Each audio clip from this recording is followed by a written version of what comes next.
अभी भी वॉइस में कुछ इशू है?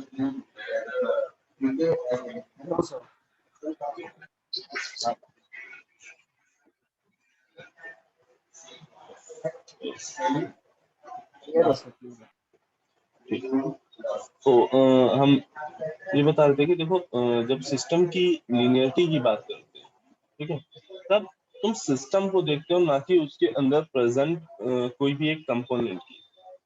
ठीक है, आई गेस सभी ने लीनियरिटी नॉन लीनियरिटी पढ़ा भी होगा सिग्नल सिस्टम में। तो वहां तुमने लीनियरिटी तुमने किसी सिस्टम की कैसे डिफाइन की?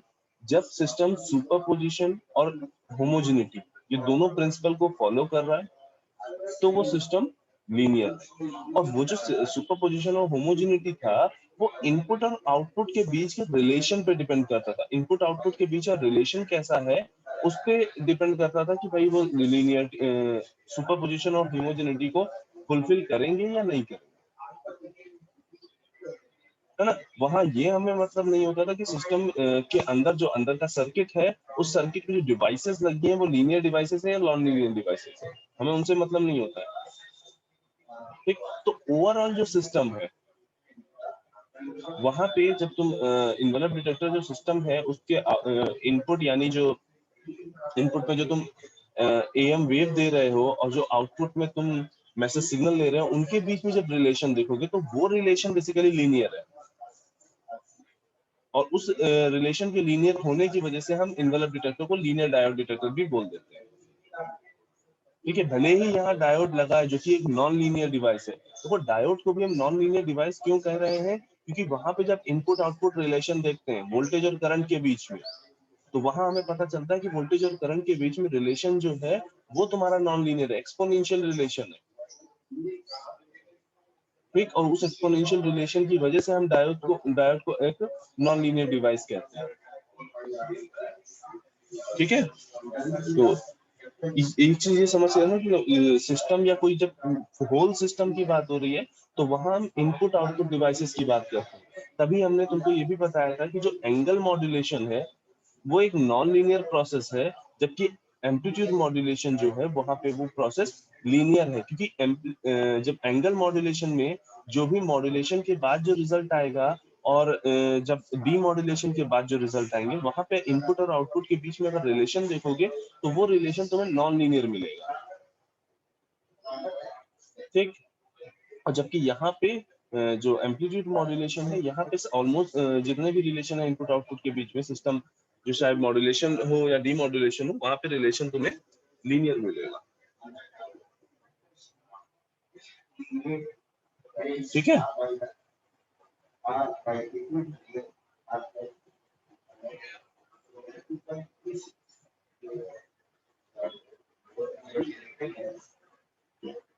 तो अब वापस आते हैं हम अपने इनडायरेक्ट मेथड ऑफ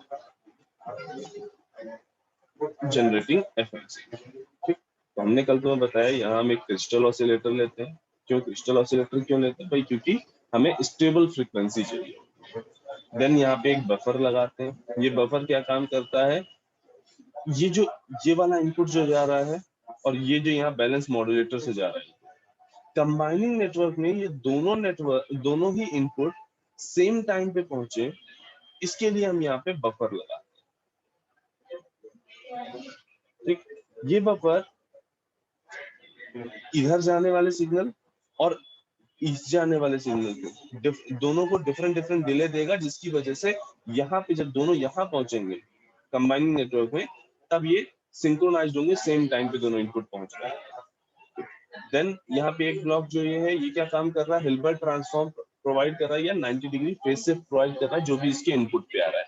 देखो यहाँ से जैसे हमने AC cos 2 pi FCT as a carrier signal दिया। ठीक, अब ये बफर से पास हुआ, बफर को केवल डिले प्रोवाइड कर रहा है, कुछ ऐसा नहीं कर रहा। तो AC cos 2 पाई FCT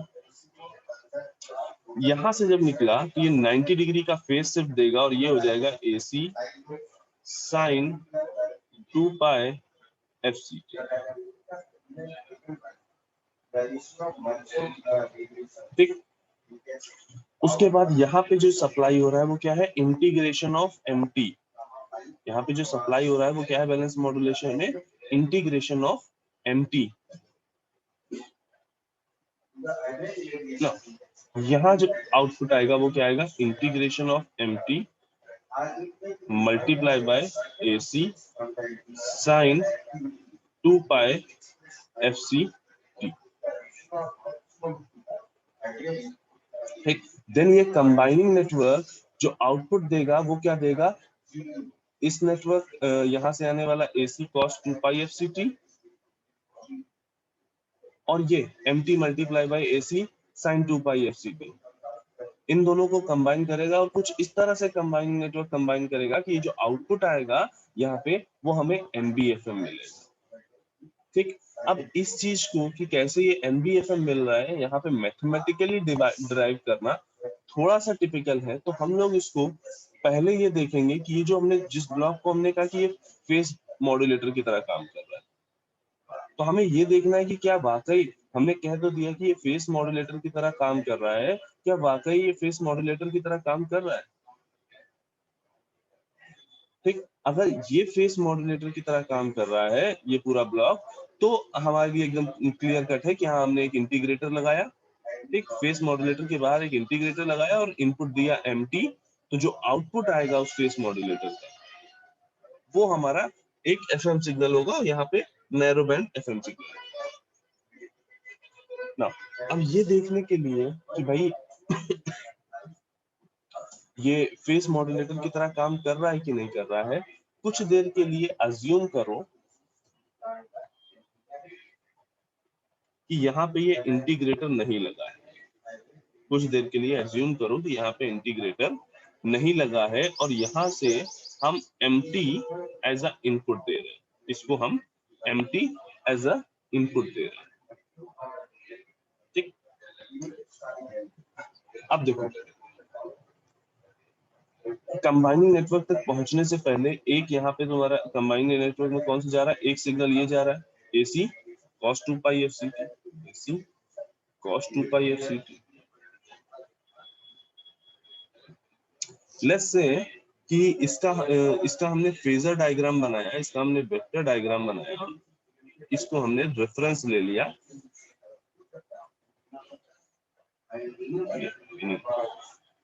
ये तुम्हारी एक्सेस है।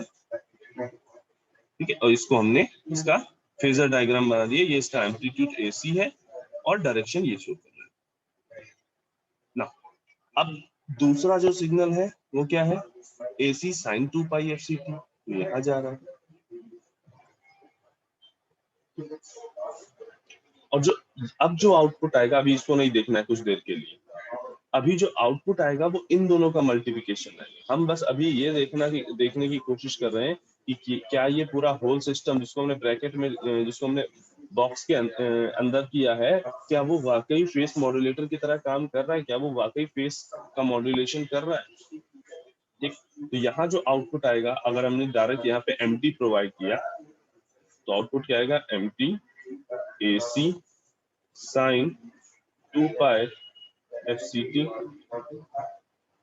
अब ये जो sign 2 pi F C T है, इसकी अगर फेस की बात करें तो AC cos 2 pi F C T से 90 डिग्री फेस शिफ्टेड है। ठीक है, AC cos 2 pi F C T से 90 डिग्री फेस शिफ्टेड है, तो 90 डिग्री फेस शिफ्ट किया हमने और ये हमारा एम्पलीट्यूड अभी भी एसी है। ठीक। और ये है क्या, AC sine 2 pi F C T.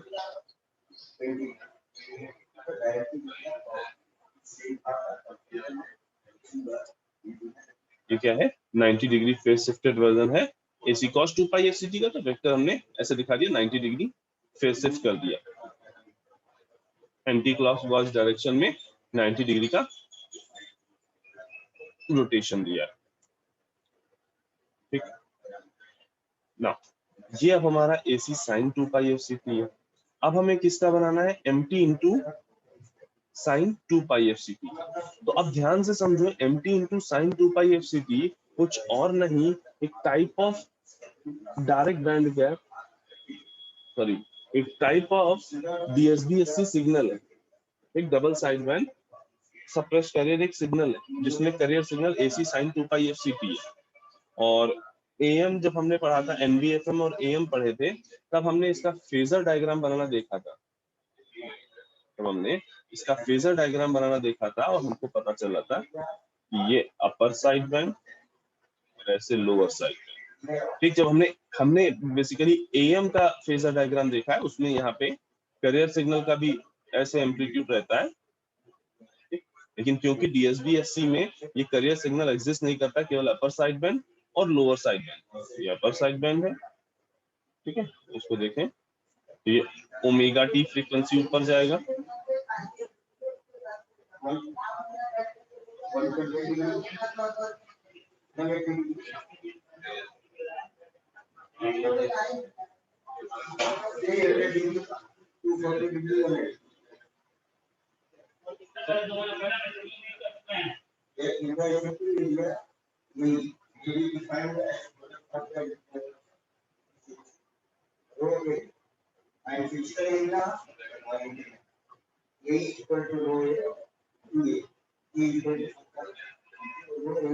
ठीक, ये तुम्हारा USB, ये NS। अब इनका हमने रिजल्टेंट कैसे फाइंड आउट किया था, ये किया था, तो यहाँ पे ये हमको रिजल्टेंट मिला था। ठीक, ये बेसिकली क्या है, MT cos 2πfct, हमने ये 2πfct था, हमने इसको बनाना सीखा था। हमें यहाँ पे क्या बनाना है, MT sin 2πfct, MT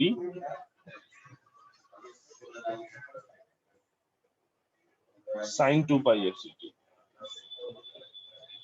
ठीक, तो वो 90 डिग्री फेज शिफ्टेड बनेगा और ये कुछ इस तरह का बनेगा, upper side band, lower side band, upper side band, lower side band.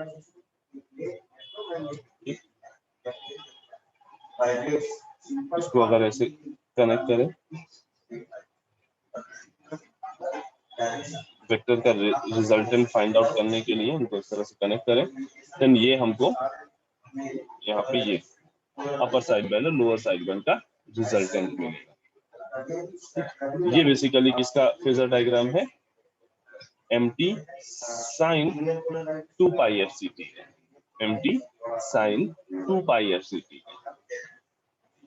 ठीक, ये तुम्हारा साइड बैंड है। ठीक, अपर साइड बैंड और लोअर साइड बैंड का रिजल्टेंट है।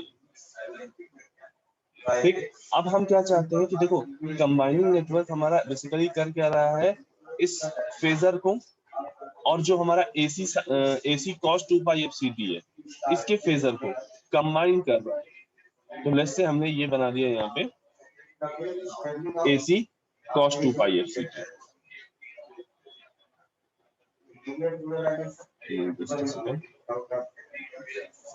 ये हमने AC cos 2πfct का फेजर बना दिया। ठीक, अब इन दोनों का रिजल्टेंट देखो, ये इसकी टेल से इसका हेड कनेक्टेड है, तो रिजल्टेंट कैसे निकल के आता है, इसकी टेल और इसका हेड आपस में कनेक्ट कर दो, ये, तो ये जो आएगा ये रिजल्टेंट आएगा, येलो वाला जो है वो रिजल्टेंट आएगा। इसको भी हम किसी डिफरेंट कलर से कर देते हैं।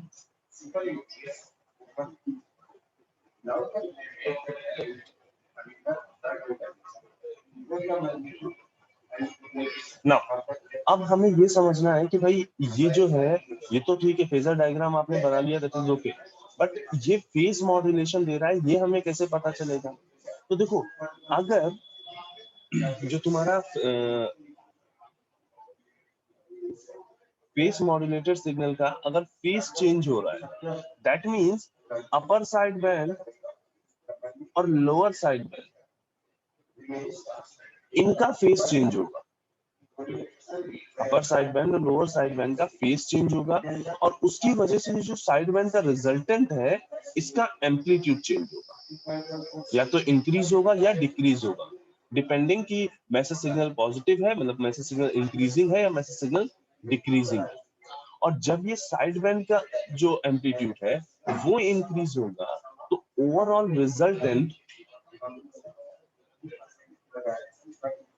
रिजल्टेंट जो होगा वो इंक्रीज या डिक्रीज होगा। ठीक, जब फेजर चेंज हो रहा होगा, फेज चेंज होने की वजह से साइड बैंड का एम्पलीट्यूड चेंज हो रहा है, साइड बैंड के एम्पलीट्यूड की वजह से तुम्हारा ओवरऑल जो फेजर डायग्राम का रिजल्टेंट है वो तुम्हारा चेंज हो रहा है। और ये हमें क्लियरली शो कर रहा है कि हाँ भाई यहाँ पे मैसेज के साथ फेज जो है पूरे सिस्टम का, जो रिजल्टेंट सिग्नल है उसका जो फेज है वो तुम्हारा वेरी कर रहा है। ठीक, तुमसे ये फेजर से हमने दिखाया कि हाँ कैसे ये फेस मॉड्यूलेटर की तरह काम कर रहा है, ये कोई नहीं पूछेगा। ठीक है, हाँ तुम्हारी जानकारी के लिए था कि हाँ तुम्हें पता होना चाहिए कि किस तरीके से ये फेस मॉड्यूलेटर की तरह काम करता है। इन जनरल तुम्हें सिंपली ये एक्सप्लेन करना है क्रिस्टल ऑसिलेटर क्या काम करता है, बफर क्या काम करता है, 90 डिग्री फेज शिफ्टर क्या काम करता है, बैलेंस मॉड्यूलेटर क्या काम करता है। ठीक है,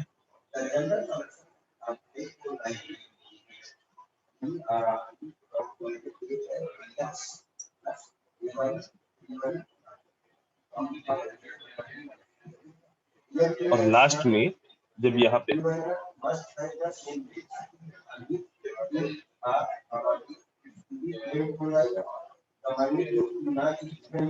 integration of MT into AC sin 2 pi FCT और इधर से कंबाइनिंग नेटवर्क में AC cos 2 पाई FCT गया, जो तुम्हारा आउटपुट आएगा वो तुम्हें याद रखना है AC cos 2 pi FCT plus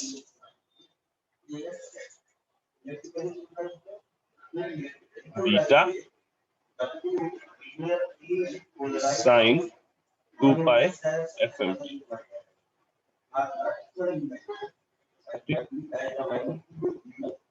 यहाँ पे हमने MT को अज्यूम कर लिया है AM साइन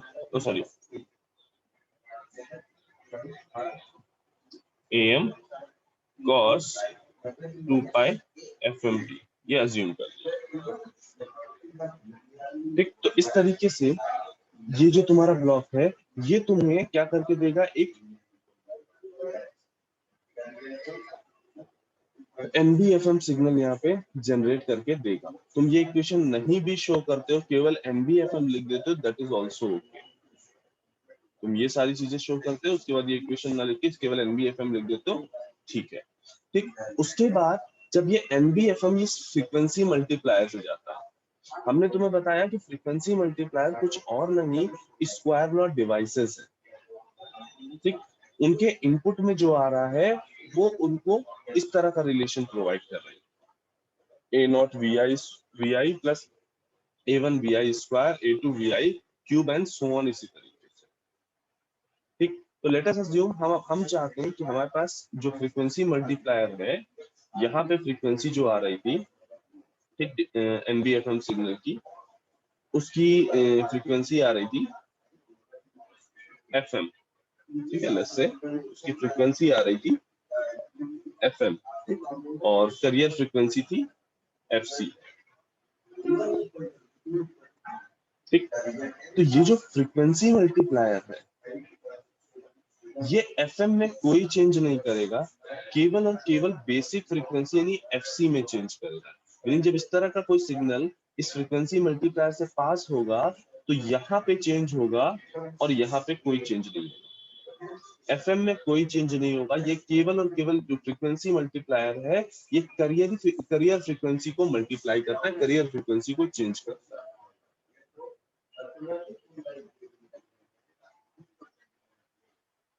करियर फ्रीक्वेंसी को अगर मान लो यहाँ पे nth ऑर्डर का हमने बनाया, मतलब जो फ्रीक्वेंसी मल्टीप्लाई लिया है वो nth ऑर्डर का है,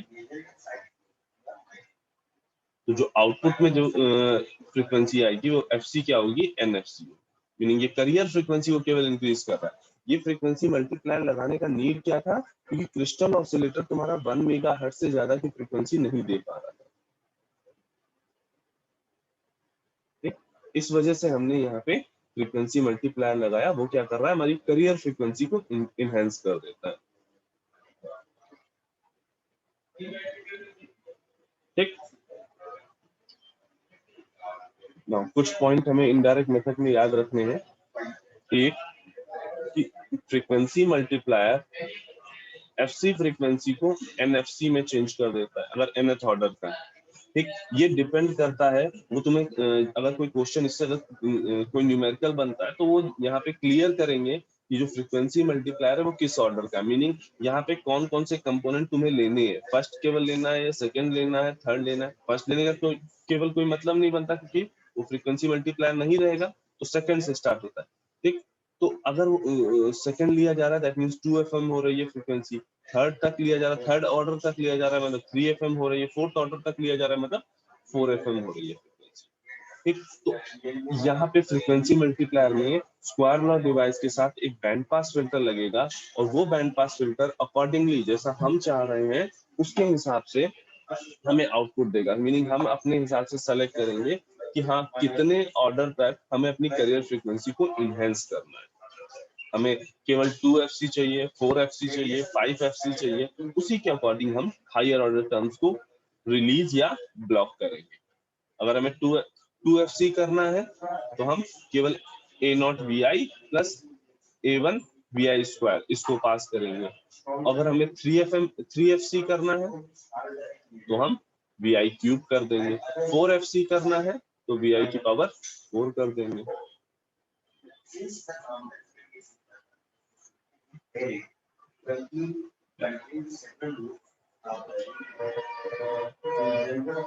अब देखो delta F is equal to क्या होता है, F max minus F min, और F max is equal to क्या होता है,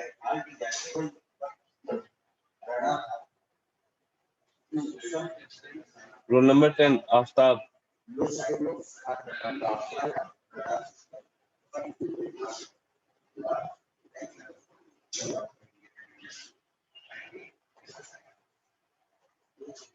आफ्ताब रहमान रोल नंबर 10।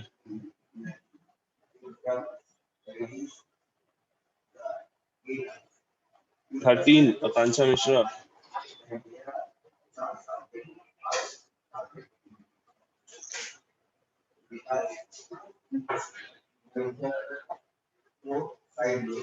हाँ आफ्ताब ये बताओ F max is equal to क्या होता है in terms of FC and delta FM।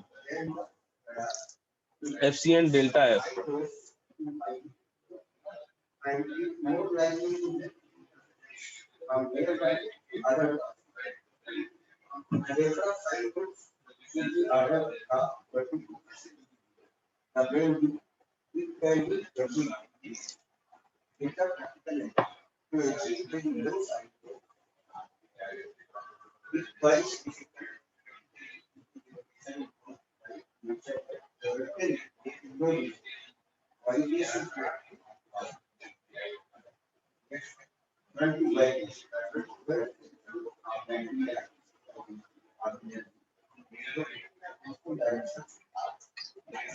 F max is equal to होता है FC प्लस डेल्टा F। जब उस सिग्नल को हम फ्रीक्वेंसी मल्टीप्लायर से पास करते हैं, ठीक, तो FC की जगह पे NFC हो जाता है। ठीक, N क्या है, ऑर्डर ऑफ फ्रीक्वेंसी मल्टीप्लायर। ठीक, FM में कोई चेंज नहीं होता, एज इट इज रहती है। ठीक है, मैसेज फ्रीक्वेंसी को ये इनहेंस नहीं करता है, मैसेज फ्रीक्वेंसी को इंक्रीज नहीं करता है फ्रीक्वेंसी मल्टीप्लायर, केवल करियर फ्रीक्वेंसी को इंक्रीज करता है। ठीक, जो तुम्हारा डेल्टा F है वो N डेल्टा F हो जाता है, फ्रीक्वेंसी स्विंग तुम्हारी इंक्रीज हो जाती है। ठीक, फ्रीक्वेंसी स्विंग इंक्रीज हो गई, सॉरी हाँ फ्रीक्वेंसी स्विंग तुम्हारी इंक्रीज हो गई, तुम्हारा बीटा जो है वो भी इंक्रीज हो जाएगा, N बीटा।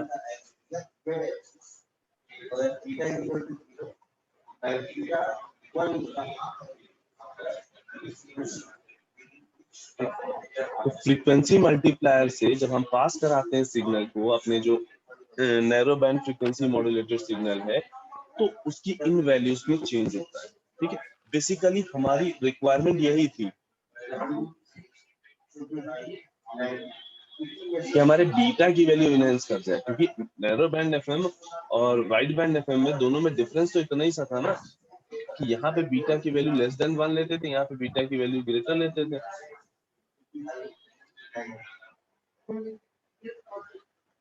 ठीक।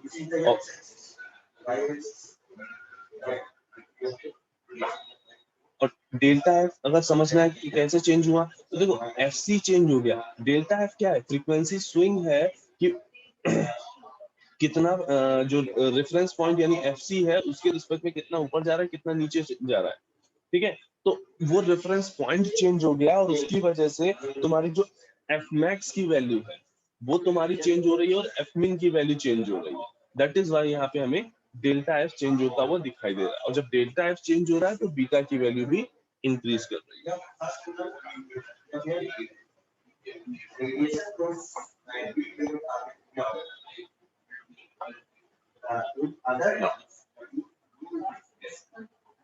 यहाँ पे तुम्हें जो फ्रीक्वेंसी मॉड्यूलेशन करना है, फ्रीक्वेंसी मॉड्यूलेशन के हमारे पास यही दो मेथड है। और एक चीज याद रखना कि ऐसा अगर मतलब दिमाग में आता है कि हाँ भाई फेस मॉड्यूलेशन को कैसे जनरेट करेंगे, तो देखो हमने फेस मॉड्यूलेशन और फ्रीक्वेंसी मॉड्यूलेशन के बीच में एक रिलेशन डेवलप किया है।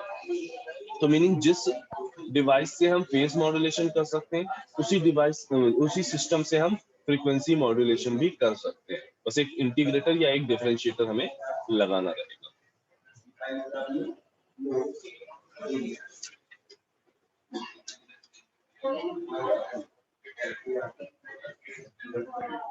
हाँ।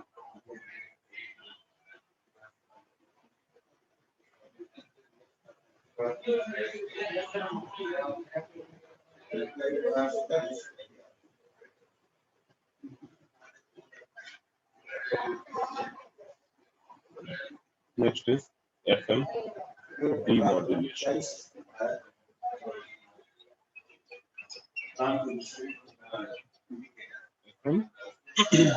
Demodulation.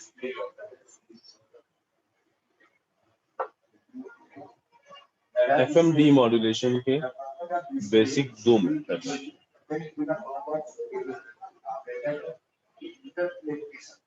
एक frequency discrimination method,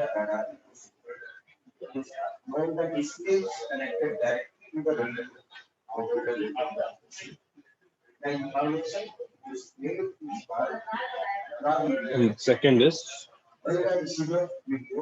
phase discrimination.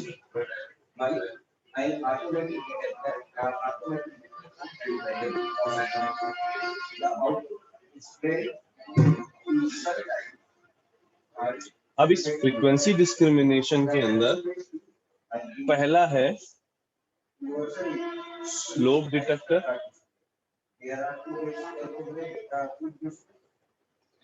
And दूसरा है इसी स्लोप का थोड़ा सा enhance version balance slope detector.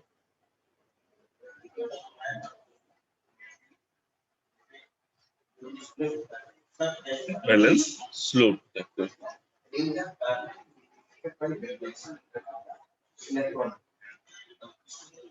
और फेज डिस्क्रिमिनेशन मेथड में है फेज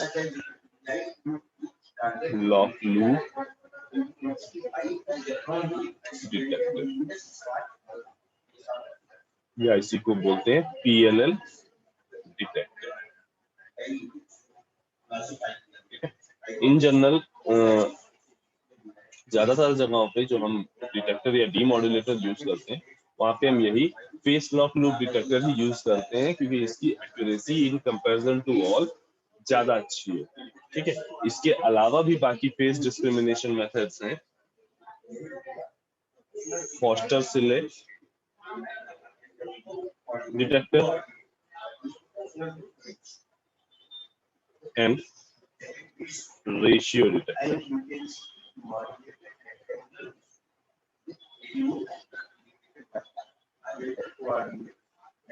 ठीक है, तुम्हें फेस डिस्क्रिमिनेशन मेथड में जो पढ़ना है वो है फेस लॉक लूप डिटेक्टर, और फ्रीक्वेंसी डिस्क्रिमिनेशन मेथड में तुम्हें दोनों पढ़ने हैं, स्लोप डिटेक्टर और बैलेंस स्लोप डिटेक्टर।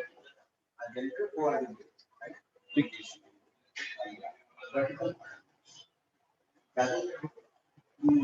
सबसे पहले हम लोग बात करते हैं स्लोप डिटेक्टर की।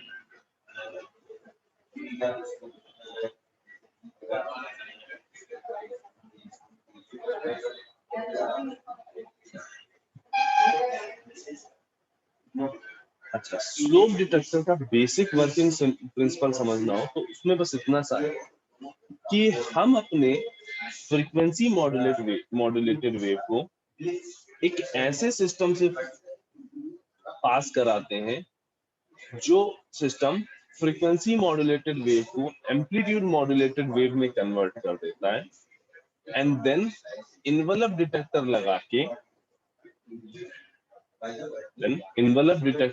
के हम आउटपुट चेक कर लेते हैं, मीनिंग हम डीमॉड्यूलेशन कर लेते हैं। अब ब्लॉक डायग्राम से अगर देखें तो यहाँ पे एक होता है फ्रीक्वेंसी सेलेक्टिव नेटवर्क। इसके इनपुट पे तुम दोगे FM सिग्नल।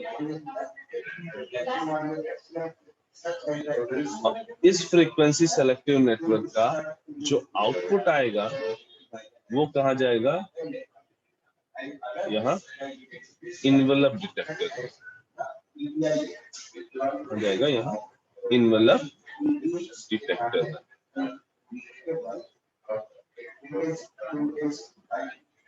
इस फ्रीक्वेंसी सेलेक्टिव नेटवर्क का काम ही ये है कि जो यहाँ पे फ्रीक्वेंसी मॉड्यूलेशन हो रहा है उसको ये एम्पलीट्यूड मॉड्यूलेशन में कन्वर्ट कर देगा, एंड देन हम लोगों को पता है कि हाँ envelope detector easily amplitude modulated wave को डीमॉड्यूलेट कर देगा और हमें यहाँ पे मैसेज सिग्नल रिसीव।